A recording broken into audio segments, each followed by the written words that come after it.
আমি বলতেছিলাম পৃথিবীতে যত মানুষ আল্লাহ সৃষ্টি করেছেন সবার জন্য বেহেশতে একটা ঘর বানাইছেন, মনে আছে? কথাটা শুনতে খুব ভালো লেগেছে, খুব খুশি হয়েছেন, বুঝতে পারছি যে সবাই মুখে হাসি, কিন্তু সঠিক ব্যাখ্যা করলে আবার তো মুখটা মলিন হয়ে যাবে। এই পৃথিবীতে আল্লাহ ফিরআউনের জন্য বেহেশতে ঘর বানাইছেন, নমরুদের জন্য বেহেশতে ঘর বানাইছেন। যে আবু জেহেল আমার নবীকে হত্যার ষড়যন্ত্র করলো, ওই আবু জেহেল, আবু সুফিয়ান, উতবা, সাইবা, মুগীরা এদের জন্য বেহেশতে ঘর বানাইছে।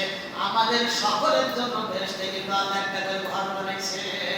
এখন প্রশ্ন হলো, ওই যদি বেহেশতে যদি সবার জন্য ঘর হয় তাহলে ফিরআউন কি বেহেশতে যাবে? নমরুদ কি বেহেশতে যাবে নাকি? আবু জেহেল বেহেশতে যাবে নাকি? কিন্তু ওদের জন্য আল্লাহ ঘর বানিয়েছে, এটা হাদিস সহিহ। এই পৃথিবীর জমিনে যত মানুষ পৃথিবীর জমিনে এসেছে এবং আসবে সবার জন্য আল্লাহ বেহেশতে ঘর বানাইছে। ফিরআউনের জন্য বানাইছে, নমরুদের জন্য বানাইছে, আবু জেহেলের জন্য বানাইছে, সবার জন্য বানাইছে। কিন্তু এখানে একটা কথা আছে,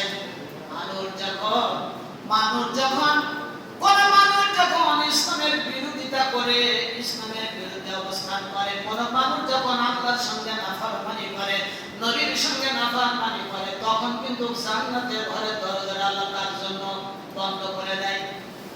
আল্লাহ পাক ওইখানে তার জন্য জান্নাতের দরজা কেনছে কি করে দেয়? তার কারণ হলো, এখন তো কথা বলতে অনেক ভয় লাগে, মিডিয়ার জন্য। এখন যদি মিডিয়া আগের কথায় এডিট করে কাটছাট করে যে প্রচার করে দেয়, যে যুক্তিবাদী হুজুর কইছে মসজিদের ইমামতির, উনি কইছে খুতবার আগের আলোচনায় আল্লাহ ফিরআউনের জন্য বেহেশতে ঘর বানাইছে, নমরুদের জন্য বানাইছে, আবু জেহেলের জন্য বানাইছে, এই পর্যন্ত কইলে কাটছাট করে ছেড়ে দেয়। আর আমার মুশকিলটা করেছে এই কথা ঠিক, কিন্তু পরবর্তী কথা যেটা সেইটা কিন্তু শোনা লাগবে। এই জন্য আপনি আল্লাহর সঙ্গে নাফরমানি করেছেন, নবীর সঙ্গে নাফরমানি করেছেন, আপনি ইসলামের বিরুদ্ধে অবস্থান করেছেন, জমিনের মানুষের ক্ষতি করেছেন, মানুষের আপনি ত্রাস সৃষ্টি করেছেন, মানুষের আপনি তাদের অর্জিত সম্পদ আপনি কি করেছেন? আত্মসাৎ করেছেন, এই ধরনের অপরাধ করেছেন। আপনার জন্য চিরতরে বেহেশতের বরাদ্দ এটা ক্যান্সেল হয়ে যাবে, ক্যান্সেল হয়ে যাবে।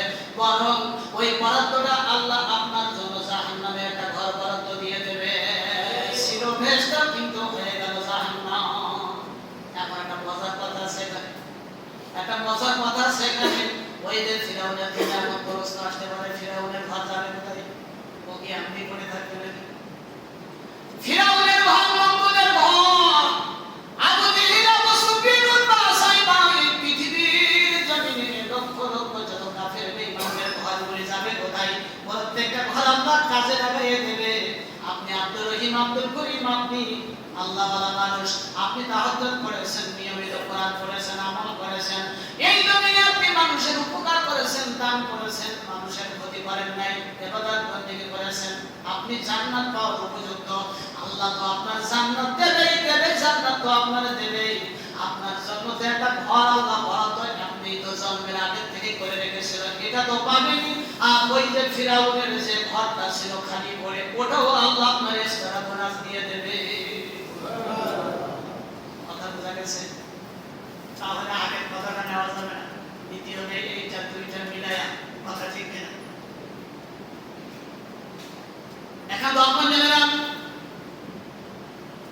তাহলে আমরা আজকে বুঝলাম, যদি আপনি জান্নাত অর্জন করতে পারেন, আল্লাহর কাছে প্রিয় বান্দা হইতে পারেন, তাহলে আপনার জন্য বরাদ্দকৃত জান্নাতের সঙ্গে যত কাফের বেঈমান এদের জন্য বরাদ্দকৃত ঘরগুলি প্রত্যেকটা মুমিন ব্যক্তিকে এক্সট্রা করে আপনার বেডরুম হিসাবে বোনাস দিয়ে দেবে।